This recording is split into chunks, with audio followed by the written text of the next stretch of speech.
Today's networking dinner is all about the future of mobility. And I do know that none of us has a crystal ball in order to see and look into the future.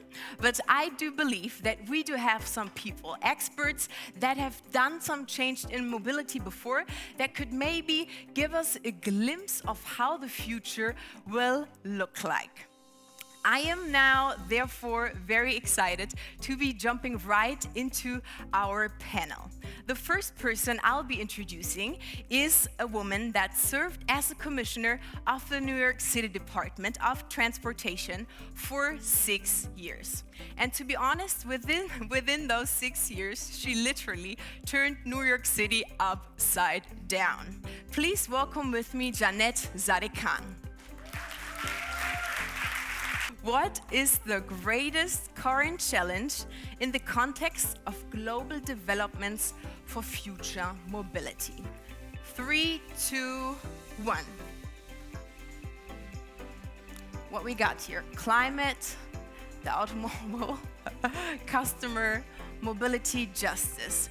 Now, question to the audience. Who of you had the same answer? Raise your hand if you did. Now, I, of course, would like to ask you to just shortly describe why you've chosen that challenge to be, in your eyes, the greatest challenge for future mobility. I'll just start right here with you, Janette.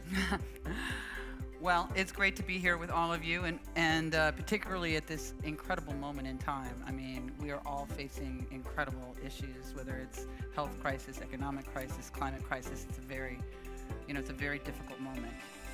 And it's particularly a difficult moment for the planet. Yeah. We don't disagree, we absolutely agree, because I'm part of the public transport. It's buses, it's not cars. Because cars, even if they are electrified or autonomous, doesn't solve anything, because you have to park them, you know? Very good, there we go. No disagreement here. We're moving forward, exactly, Hans. So, Ingo, you said mobility and justice. How can we use this as a catalyst for change? So it's just a catalyst for change. I mean, if you see the elections in Germany, for example, in the bigger cities like Frankfurt or Berlin or Hamburg or Munich, so we see there is people living in these cities taking back their cities. So, first of all, Anette, when will we see autonomous buses all over Germany? All over Germany, that takes a while, but come to Rotterdam, there we have them running since 1997. What can we do as an individual to make future mobility better? Well, maybe start to think about how we transport ourselves instead of just jumping into the car. You know, I guess one of the things that I think was most important in the work that we did in New York City was we made our streets as safe as they could be, as safe as they've been in 100 years. And we see so many victims of traffic violence, and I've been so moved by the people who've lost loved ones to traffic violence. And so I want to see a future where there are no transportation and traffic fatalities. And that, for me, is that moment. That's that prize, is when we don't see people being killed on our streets. We can do better, and we must do better.